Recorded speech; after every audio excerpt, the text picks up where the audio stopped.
Charity Therapy, a podcast about building better nonprofits. I'm your host, Jess Birkin. It's holiday time, the season for turkey, big retail deals, and charity donations. How do you decide where to give? Do you let Facebook make up your mind for you?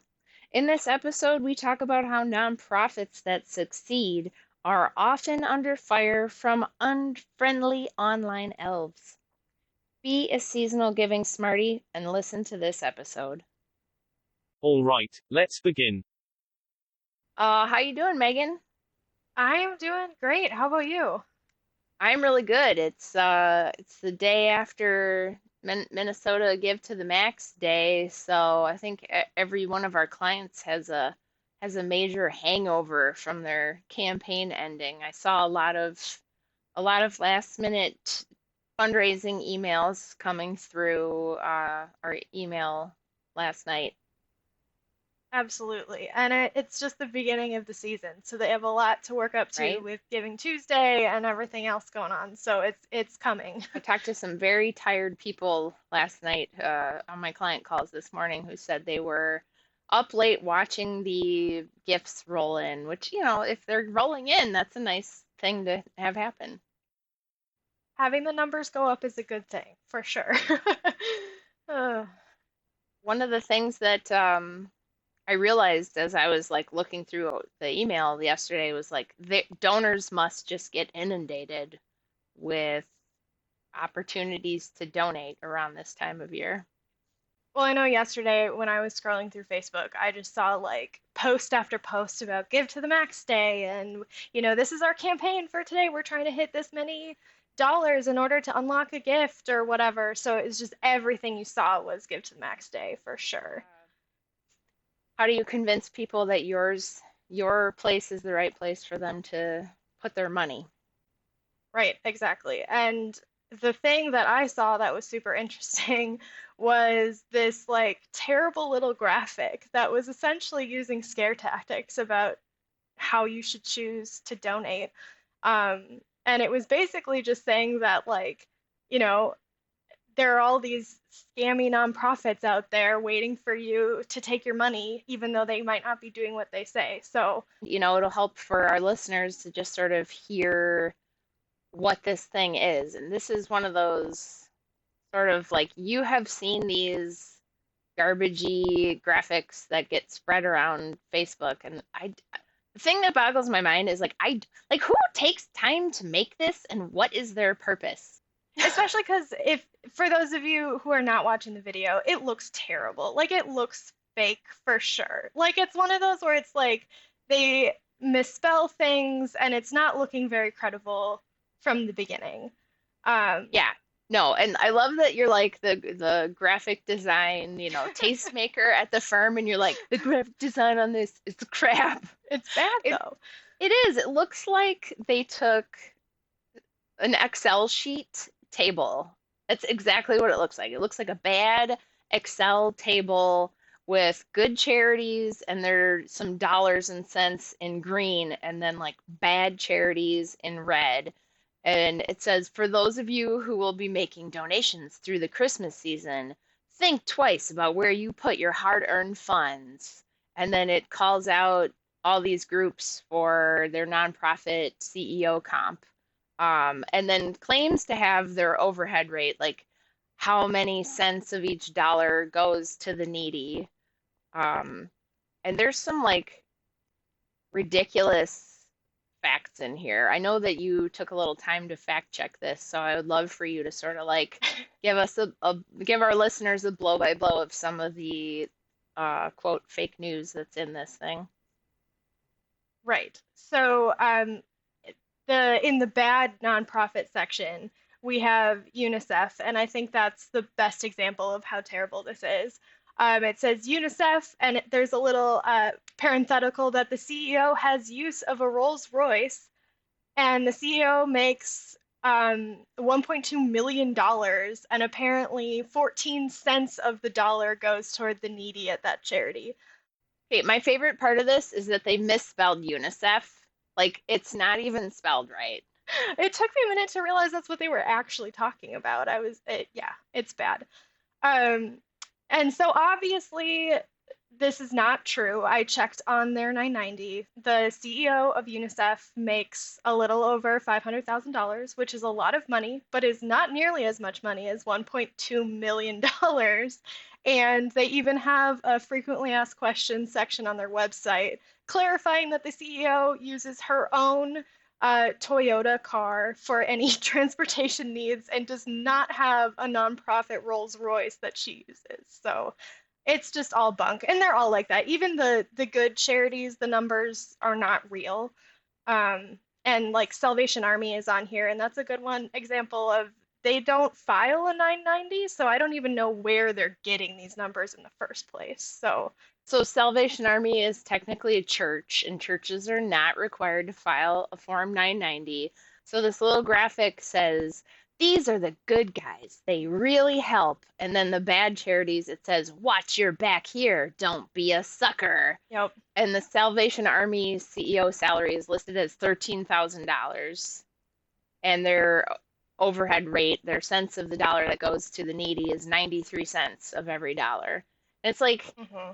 how do you even, where are you getting this from? And even if it's true, that doesn't factor into much for deciding who's a good charity or who's not.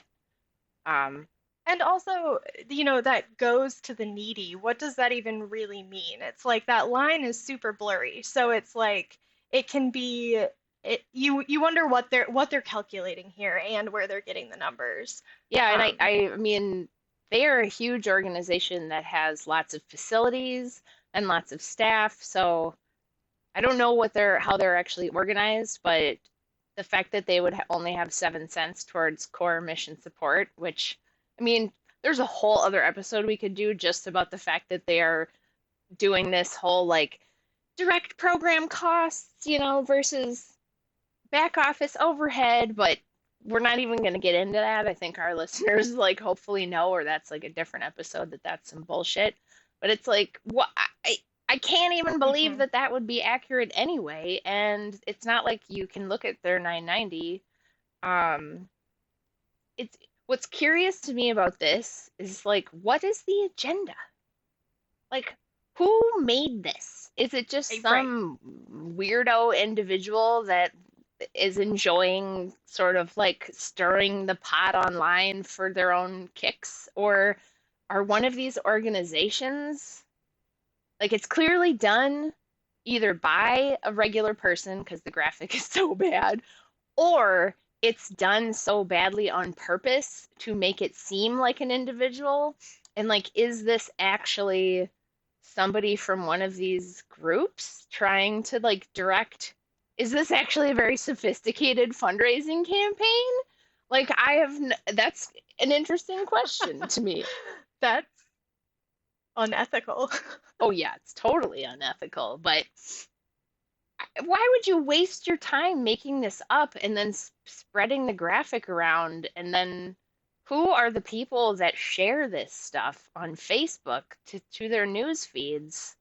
Like, if you have half a brain, you should be able to tell that this is terrible and bogus. So this kind of stuff always like makes my faith in humanity feel fragile because I'm like, why?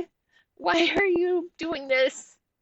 Yep. And the person that I saw that shared it definitely had this sort of like post about being a smart donor and not being taken advantage of by all of these, giant organizations that are basically just a sham.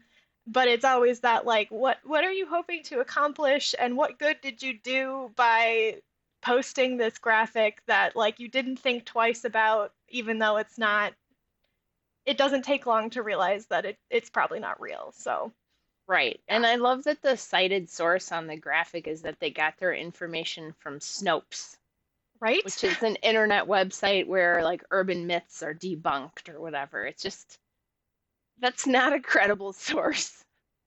The best part is that this is on Snopes as it's inaccurate data. So if you were to look up nonprofit CEO compensation on Snopes, this graphic comes up showing how all of these, No, salaries are incorrect. So if you were, I love that. it's pretty great. And it's apparently been floating around since like 2013, which explains a little bit of the graphic design here.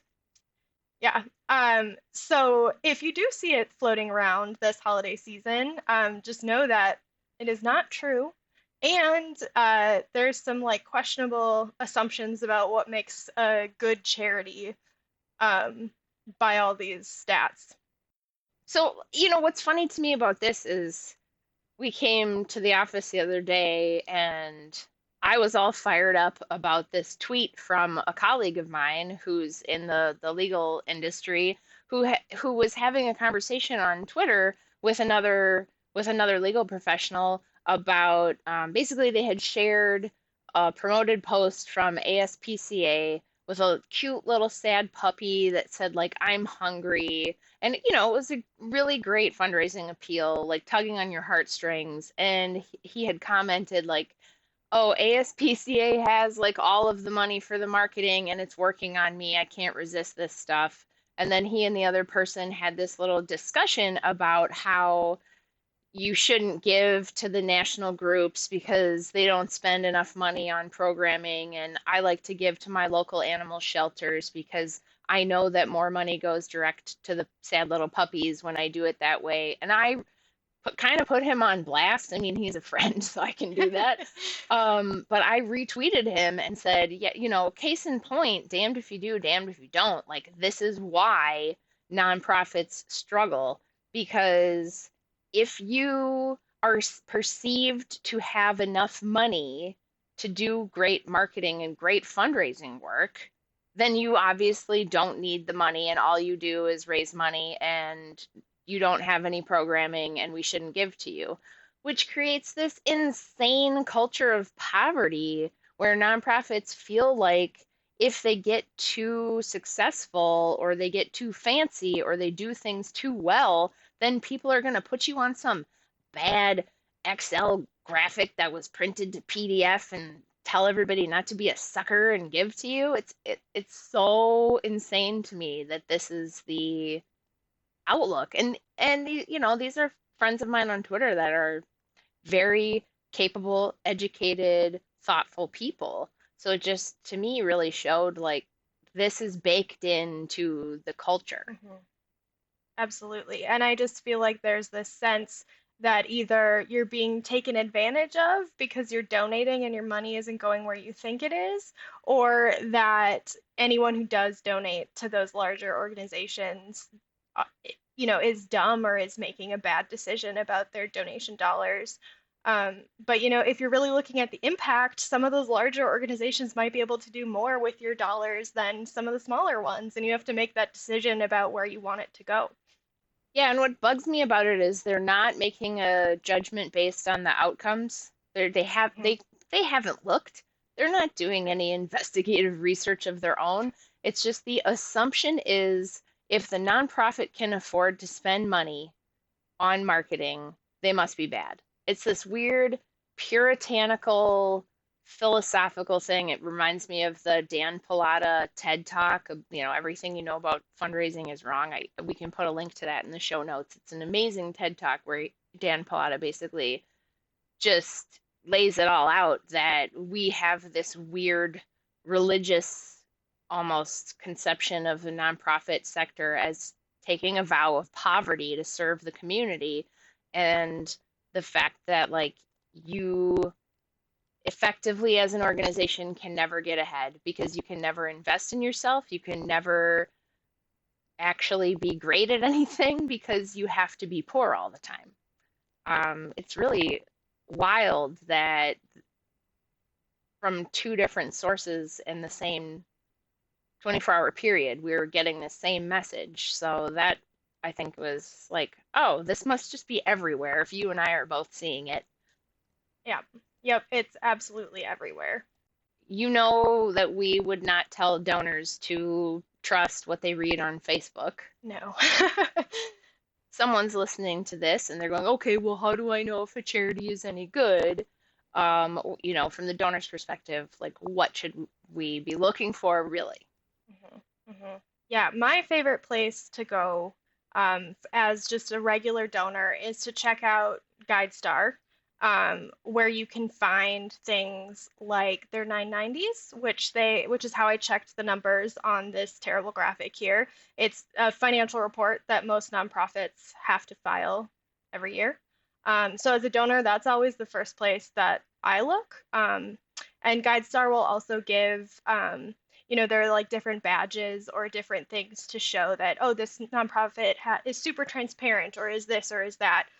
So it's helpful also if you're not willing to dig through all the numbers, which most people aren't, that they can just get an overall sense of like, oh yeah, this is a trustworthy place to donate. Yeah, and GuideStar can be a little bit clunky because they require you to register in order to look at anything, which is kind of a pain in the butt. So if you actually know how to look at a 990 and you just want the 990, you can go to the Foundation Center, or I think it's called Candid, and just pull their actual 990 document if you're like a savvy person that knows what the heck you're looking at. But I like the GuideStar piece where you can see sort of an assessment. What's interesting there too is it's just like anything, you have to claim your profile as a nonprofit organization on GuideStar. So if you're looking at their profile and it's sort of empty, to me, that's telegraphing I don't really care about donors that are doing research. I'm not really paying attention.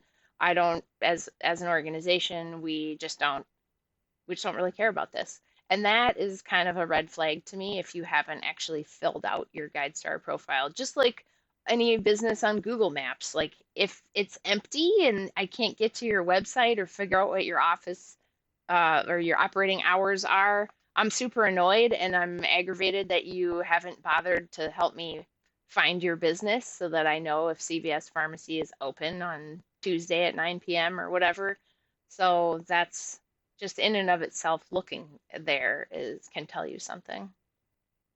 And I feel the same way about the nonprofits' websites. It's like the website doesn't have to be perfect and beautiful and all that kind of stuff, but it should have the information I'm looking for. So that's another thing that I think is helpful is actually going to the nonprofit's website and getting a sense of do they have an annual report you can read? Is it really clear what their programs are and who they serve and what their mission is? Um, because if it's not, then it's really hard to know what cause you're supporting.